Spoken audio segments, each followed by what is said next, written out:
sedang dalam proses hijrah, belum menjadi orang baik, sedang berproses menjadi orang baik, sedang belajar sedikit-sedikit mengenal agama, sedang belajar memperbaiki diri. Kalau untuk dia minta maaf sih kayaknya nggak terlalu perlu. Saya perlu dia muncul dan berikan kesaksian yang sejujur-jujurnya. Saya nggak kepikiran kalau itu tuh saya dipukulin karena memang nggak ada argumen apapun. Masih berpikir apa saya kecelakaan dan nggak berpikir kalau ternyata saya ini udah mengalami kebutaan.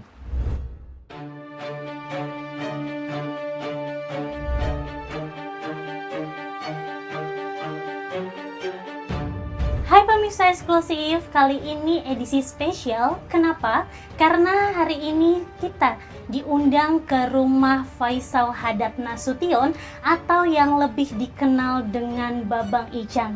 Di sebelah saya sudah ada beliau. Halo, selamat siang Babang. Siang, Pak. Bang Icang, gimana kabarnya hari ini? Alhamdulillah baik. Alhamdulillah. Bang Icang, gimana kondisinya dengan matanya sendiri dan proses pengobatannya seperti apa sih Bang saat ini? Kalau untuk proses pengobatan mata, saya dan keluarga masih dalam proses berusaha sih untuk menyelamatkan salah satunya. Mudah-mudahan ada usaha medis yang bisa nanti kita jalanin. Bang Icang, infonya mau berobat ke Malaysia, benar atau tidak? Iya, ada yang mau membantu untuk pengobatan di Malaysia. Oh, itu siapa? Teh Novi? Teh Novi Pratiwi, Bang Denny Sumargo, dan banyak lagi orang-orang baik yang mau membantu. Alhamdulillah. Rencananya sendiri kapan Bang, kalau boleh tahu? Untuk kapannya kita belum tahu karena masih ada pengecekan lagi nanti dan mau minta rujukan dari Indonesia untuk berangkat ke Malaysia dan pengurusan paspor juga sih. Oh gitu, berarti dalam waktu dekat ini ya diusahakan secepat diusahakan mungkin. dalam waktu dekat ini. Bang, dari kedua mata sendiri katanya salah satu sempat infeksi berat ya Bang ya? Iya, betul. Itu karena apa Bang kalau boleh tahu? Ya, karena ada gumpalan darah dan bentuk bola matanya itu udah nggak bulat, sudah mengempis dan infeksi. Makanya kemarin salah satu mata itu yang sedang diusahakan. Oh gitu. Oke, pemirsa di rumah juga yang nonton pasti penasaran siapa sih sosok Faisal Hadad Nasution ini. Mungkin Babang Icang bisa menjelaskan sebenarnya Babang dulu bekerja seperti apa saja pekerjaan Abang, terus kesehariannya seperti apa. Ya, sebelum kejadian ada musibah yang saya alami sekarang, ya saya orang biasa sih yang bekerja sehari-hari. Saya nyablon, lalu saya menjual hasil sablon saya sendiri, mengorder sendiri, mencari konsumen sendiri, dagang sendiri apa hasil yang saya buat, dan banyak orang-orang menitip jualannya ke saya sih. Sablon baju ya Bang? Sablon baju, topi, tas, banyak sih. Itu punya toko sendiri atau bagaimana? Enggak, saya masih join sama temen, jadi lokasinya masih punya milik temen, cuman saya cari konsumennya. Nanti saya kerjain bareng sama temen join. Oh, seperti itu. Ini diproduksi sendiri lewat online atau ada toko offline-nya sendiri? Pindah-pindah. Kadang kalau setiap hari Sabtu Minggu tuh saya rutin di pasar pagi di daerah Lewinanggung. Kalau Sabtu Minggu. Kalau hari-hari biasanya saya order aja via upload gitu. Bang Icang sendiri sering menceritakan soal sosok dua anak Bang Icang ya. Iya. Saat ini kabarnya bagaimana dan komunikasinya sendiri dengan mereka bagaimana Bang? Alhamdulillah komunikasi sama anak sih baik, setiap hari kita video callan sih. Kalau komunikasi sama anak alhamdulillah baik. Setiap hari Sabtu Minggu ibunya juga antar ke sini, kadang saya yang jemput juga ke rumahnya. Waktu anak tahu kondisi Bang Icang, apa yang dikatakan oleh mereka, Bang? Kalau anak yang pertama alhamdulillah udah ngerti, jadi dia tahu nuntun. Awal-awal saya dituntun sama anak yang pertama untuk ke kamar mandi, untuk ke kamar. Tapi kalau yang masih kecil ini yang agak gimana, belum bisa kita jelasin, masih umur 3 tahun. Jadi kalau mainannya masih rusak atau ada yang perlu dia minta bantuan sama saya, dia masih suka minta bantuan sama saya.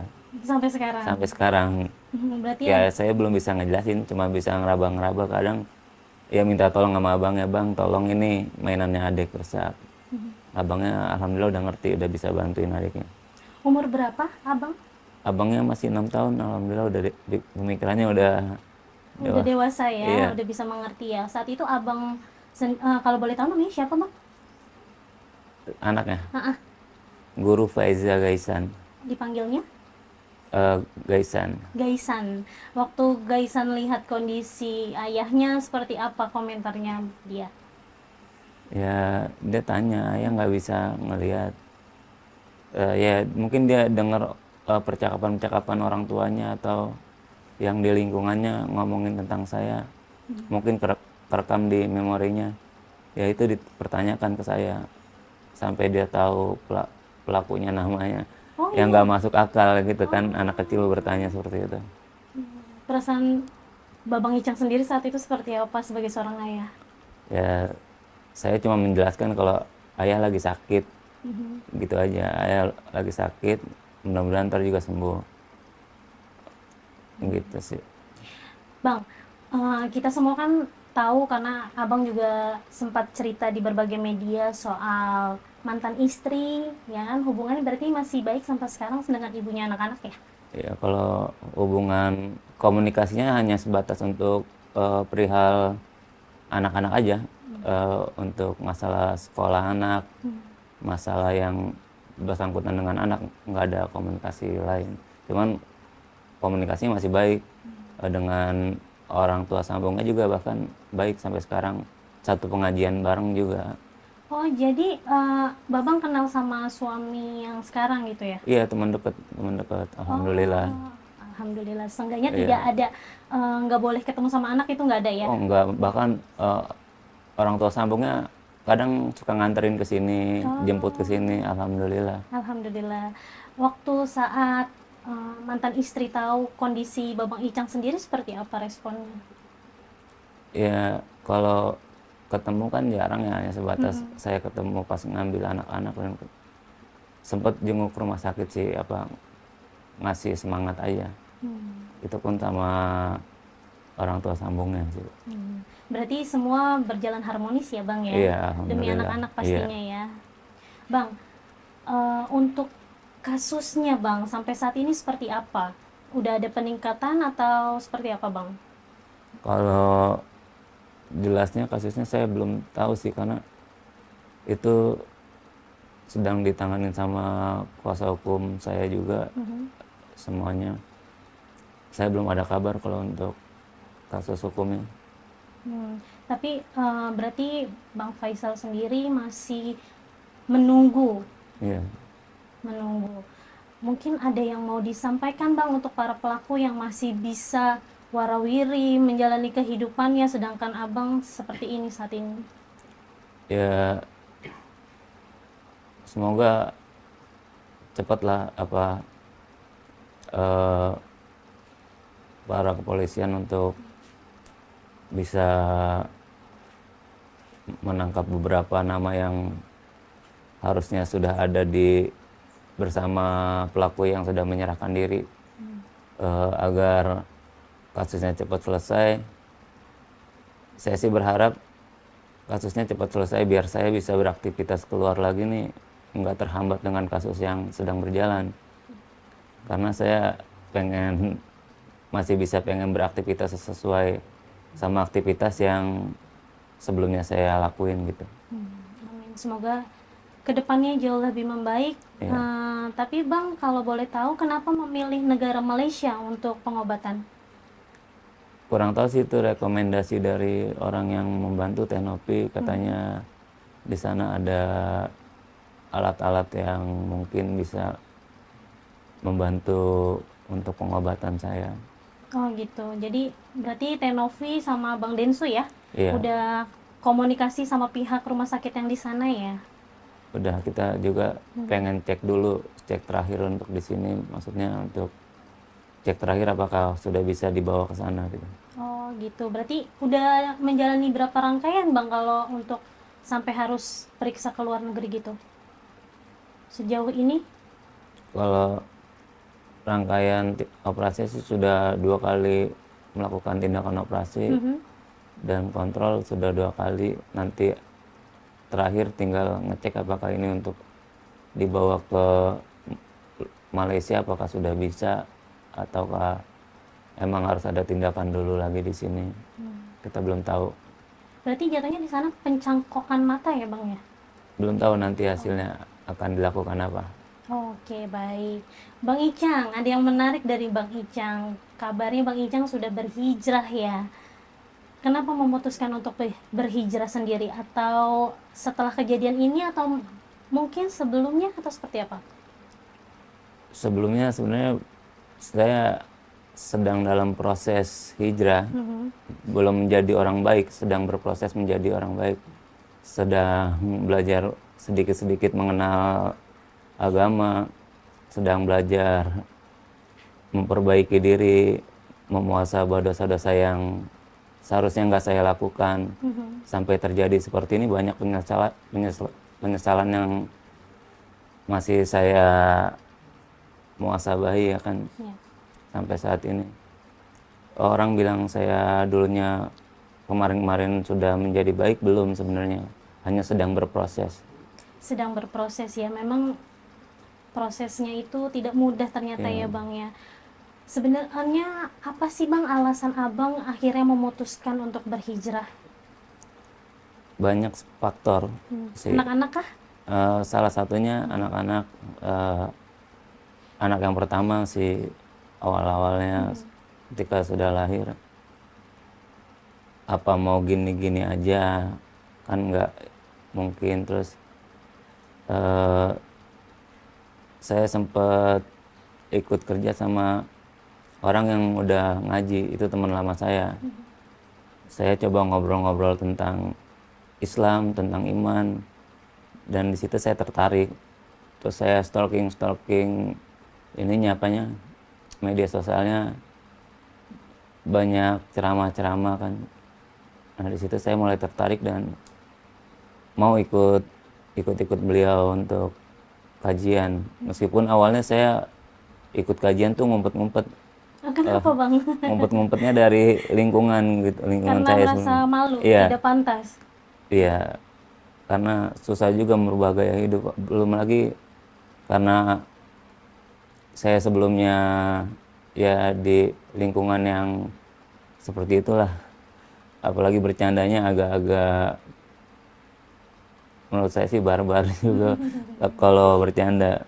Saya sempat juga dibercandain bolak-balik musola kayak marbot loh. Ya kayak gitu deh. Ya saya belum siap aja untuk mendengar itu, sampai akhirnya saya ngumpet-ngumpet dan memberanikan diri untuk posting-posting. Terus setelah banyak ternyata banyak teman-teman lama saya itu yang sudah hijrah. Di situ saya semakin semangat untuk wah, gua mulai sekarang harus berubah jadi lebih baik gitu. Ikutin prosesnya dulu gitu. Nah, kalau keluarga sendiri mendukung nggak Bang? Alhamdulillah mendukung. Alhamdulillah ya. Kalau boleh tahu Abang berapa bersaudara? 6. 6. Abang Icang berarti anak yang Anak yang keempat. keempat. Keempat. Nah, berarti saat ini kita ada di rumah Bang Icang atau di rumah siapa Bang? Di rumah adik saya yang paling kecil, Oh, perempuan. Mbak Mora ya? Iya, Mbak Mora. Bang Icang, melihat kondisi Bang Icang saat ini kan berarti butuh bantuan dari pihak keluarga ya. Melihat Mbak Mora yang begitu besar hati bersama suami membantu, bagaimana Bang Icang perasaannya? Iya, sangat berterima kasih sih, terharu juga ternyata sepeduli itu mereka, keluarga, terhadap saya. Mereka silih berganti untuk menjaga saya. Dan adik ipar juga alhamdulillah sangat menerima saya adanya saya di sini. dan sangat membantu gitu. Berarti selama ini menjalani pengobatan didampingi selalu ya Bang ya? Iya betul. Bang Icang, ngomongin hijrah yang tadi, kan melihat penampilan Bang Icang sendiri banyak tatonya. Mungkin bisa dijelaskan dari kapan sih awal mula menato badannya sampai ke wajah dan telinga ya? Saya awal mula ditato itu iseng-iseng ya, ngelihat temen ditato sekitar 2009-an lah, itu pun masih di tempat-tempat yang tersembunyi lah, masih ngumpet-ngumpet. Masih belum berani ngeliatin ke orang tua, juga belum berani. Ya awalnya yang ngeliat teman-teman yang ditato aja, jadi penasaran, coba-coba, dan akhirnya Ketagihan. ketagihan gitu. Tahun 2009 itu sudah menikah dengan... Belum, Oh, belum. belum. Berarti saat itu masih dikit-dikit nih ya tatonya sampai akhirnya memberanikan menato wajah itu seperti apa, Bang? Ya, ya karena ini sih kurang puas aja. Karena Iya, ketagihan itu ya. saat mencari jati diri kan, wah ngerasa kurang puas nih, harus di tempat yang lebih lebih ini lagi. Cuman 2 tahun terakhir ini saya dalam proses penghapusan. Oh gitu. Ya, Kenapa, Bang? Menyesal. ya, Tapi ada yang punya makna nggak sih, Bang, dari balik tato-tato ini? Pasti punya ya. nggak ada sih Oh, kalau nggak ada. Hanya karena seni aja ya. seni aja. Saya suka gambarnya, saya gambar. Anak-anak pernah menanyakan nggak sih, Bang, sebelumnya? Nggak sih, kalau karena mungkin dari kecilnya melihat saya sudah begini, jadi nggak kaget, dan ngelihat teman-teman ayahnya ya banyak tatoan juga. Jadi Jadi menurut dia itu biasa ya. iya, Bang Icang, memilih hijrah di kondisi yang seperti ini ada kesulitan nggak sih, Bang? Kan mungkin yang tadinya bisa datang ke pengajian, kajian-kajian, terus sekarang jadinya cuma bisa di rumah. Seperti apa, Bang? iya betul, itu sangat kesulitan. Eh, tapi alhamdulillahnya sekarang nih ada teman-teman yang berinisiatif untuk bikin kajiannya. Kalau Icang nggak bisa ke kajian, ya udah kita bikin kajiannya di rumahnya Icang aja. Oh gitu, Iya, Masya Allah. Pada support semua ya Bang ya iya teman-teman ya. alhamdulillah. Bang, menguak sedikit lagi ke belakang masalah kasus ini. Ada sosok perempuan berinisial N. Iya betul. Nah, sampai saat ini apakah sudah mendatangi Bang Icang dan keluarga untuk meminta maaf? Belum, Belum sampai saat ini, atau ada komunikasi apapun bentuknya? belum ada sih. Bang Icang sendiri ada merasa eh, keharusan gak sih bagi perempuan ini untuk meminta maaf, terutama ke Bang Icang dan keluarga? Saya kalau untuk dia minta maaf sih kayaknya nggak terlalu perlu. Saya perlu dia muncul muncul dan berikan kesaksian yang sejujur-jujurnya, karena dia kalau memang dia mempunyai hati nurani, ya dia datang, nggak perlu mendatangi saya lah, datangi keluarga saya, datangi Kapolsek atau ke Polsek, berikan kesaksian kalau misalnya apa yang terjadi di kejadian itu seperti apa, biar proses hukum juga cepat selesai. Karena sebenarnya si perempuan ini sangat bisa menjadi saksi kunci. Bagaimana kejadian itu sebenarnya, Iya, siapa-siapa aja pelakunya ya Bang ya? iya betul. Dan awalnya sih saya pengen membantah fitnah-fitnah yang terjadi terhadap saya, tapi saya pikir kayaknya nggak perlu juga, karena banyak orang-orang juga berpikir cerdas kalau nggak mungkin saya melakukan hal-hal yang dituduhkan pada saya. Kalau boleh tahu Bang, fitnah apa sih yang beredar? Saya difitnah datang ke situ dengan si perempuan ini, Oh, padahal saya datang tuh nggak ada niat untuk datang ke lokasi tersebut gitu. awalnya hanya menebeng ya Bang ya kalau Menembeng itu saya sama teman saya dan anak-anaknya teman saya, kedua anaknya teman saya gitu, Oh gitu. berboncengan. Oh, Sampai akhirnya ketemu dengan si N, lalu dipanggil dan Dipanggil. diajak ngobrol. Iya, betul. Bang, ngobrol yang intensif itu seperti apa saat itu sih sampai akhirnya membuat pelaku cemburu? Sebenarnya nggak ada obrolan yang keluar batas sih menurut saya, cuman memang saya di situ karena sebagai orang asing, memang nggak kenal sama mereka yang udah lebih dulu ada di situ. Oke. Kebanyakan kan mereka laki-laki. Di situ ada 2 perempuan, yang satu ngajak ngobrol saya tapi di lingkaran mereka. Cuman yang intens ngajak ngobrol saya nih si Nopi ini, dan dia sebenarnya hanya menanyakan teman-teman kita di masa lalu. Itu tuh maksudnya masa lalu tuh dulu kita pernah kenal hanya sebatas teman, dan pacarnya mantannya yang dulu nih, mantan CN yang dulu, itu teman dekat saya. Jadi kalau pacarnya si N ini pergi kemana aja ke acara-acara musik, itu biasanya perginya sama saya, dan si N ini pasti ikut gitu. Oh, Hanya gitu. sebatas itu, dan ada beberapa teman kita juga, saya dan mantannya, itu yang jadi obrolan. Dia hanya menanyakan, si ini kemana ya Cang sekarang, si A kemana ya, si B kemana ya sekarang, kok jarang kelihatan. Hanya obrolan-obrolan seperti itu sih.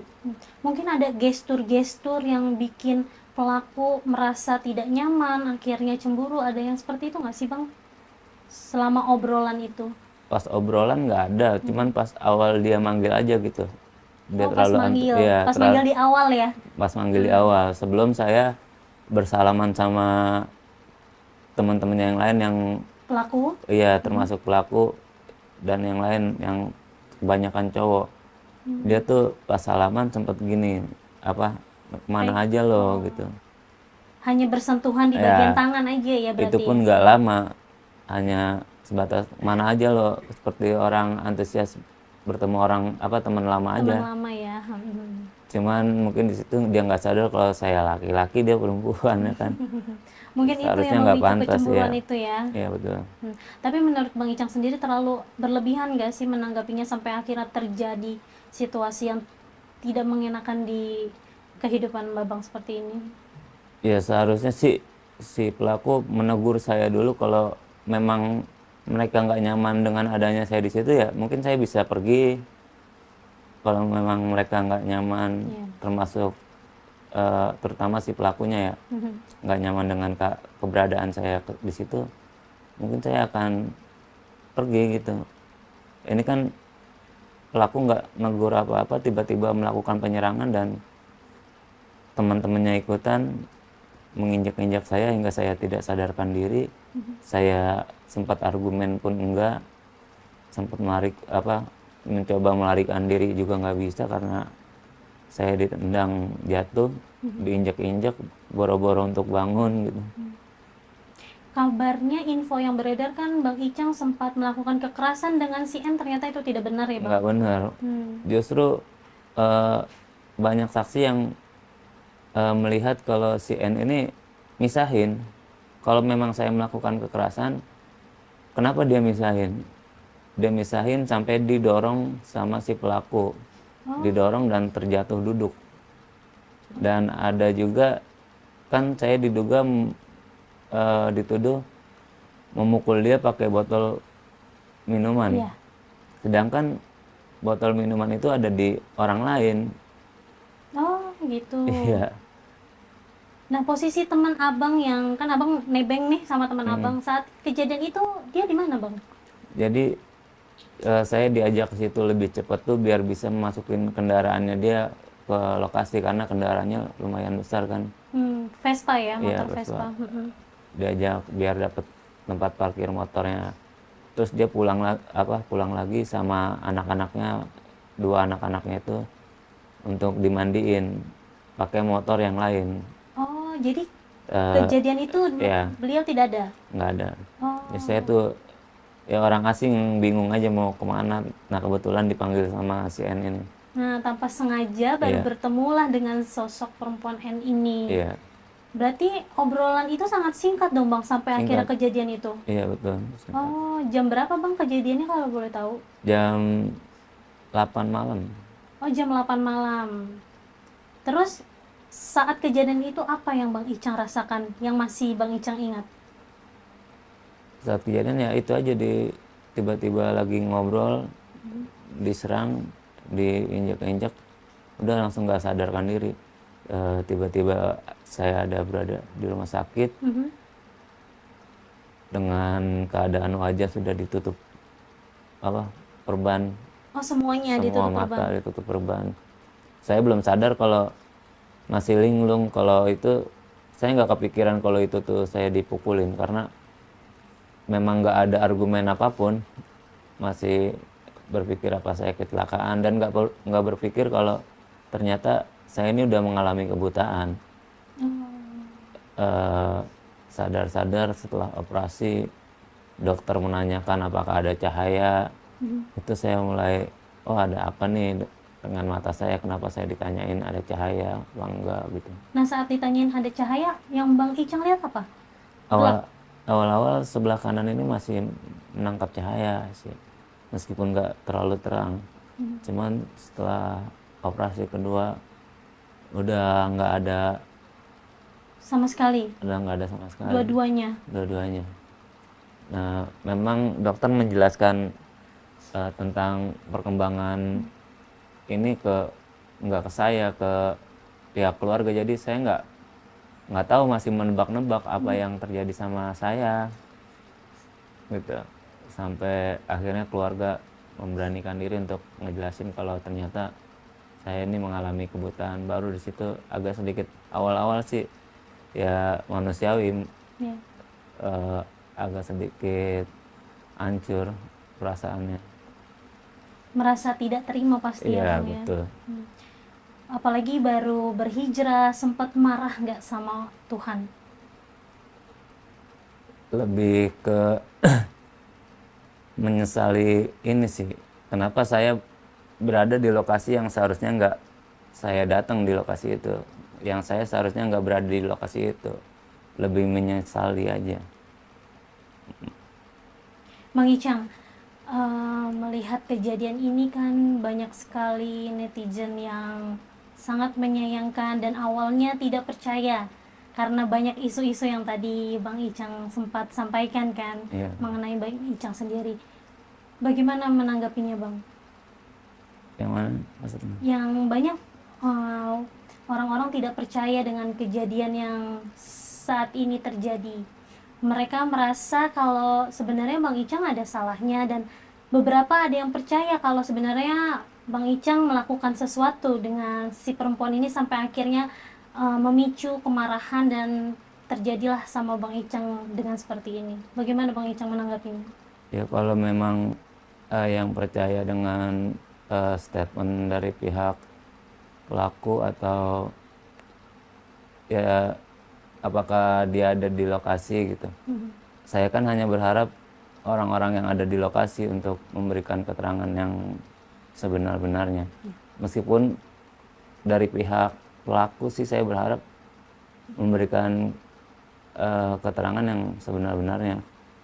Kalau untuk dari masyarakat yang memang sudah termakan sama statement dari pihak mereka, ya saya juga nggak bisa membantah, yaitu terserah mereka.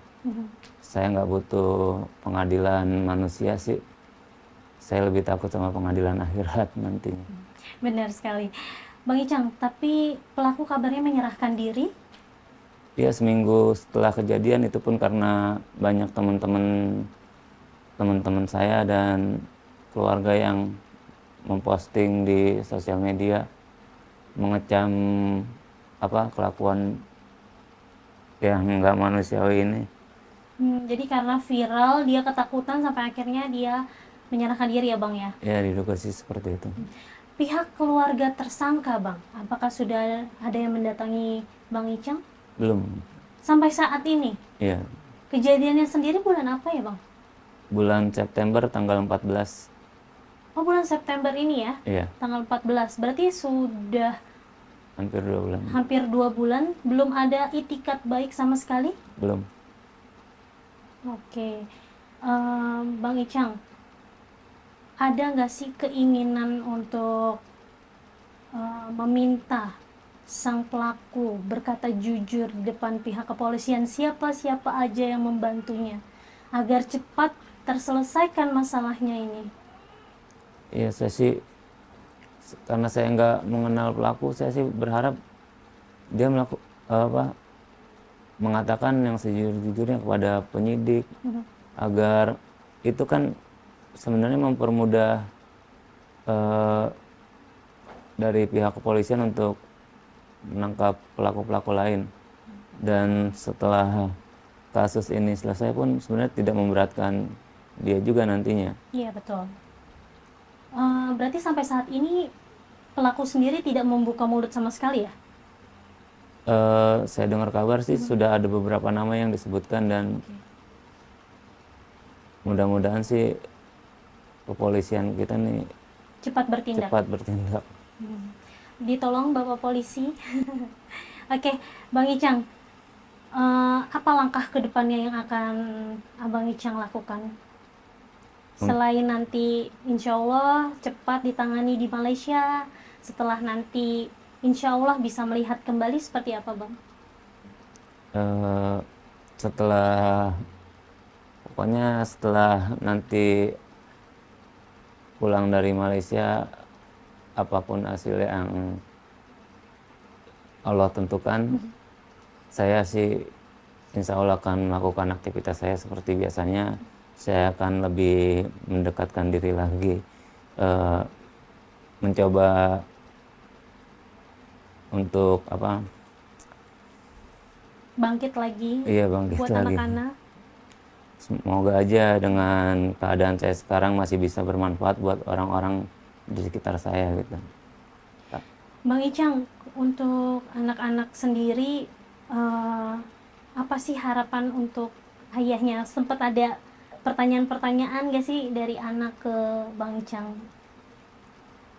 Yang gede sih suka ngirimin voice note gitu, suka video call, yang dia berdoa. Berdoa untuk ayahnya. Iya. Gimana perasaannya saat itu, Bang, sebagai seorang ayah yang biasanya harusnya nemenin main, Iya, terus betul. bisa benerin mainan-mainannya ya? Agak ini juga, jadi kalau anak-anak lagi di sini tuh jadinya seharusnya saya yang ngurus mereka, jadi Mereka yang ngurus. iya abangnya mengurus saya, ngambilin minum, dan saya juga sebenarnya merasa merepotkan adik dan adik ipar saya. Tapi justru mereka malah, adik dan adik ipar saya ini malah senang dengan adanya anak-anak saya di sini. Mungkin dia tahu kalau saya tuh senang kalau ada anak-anak gitu.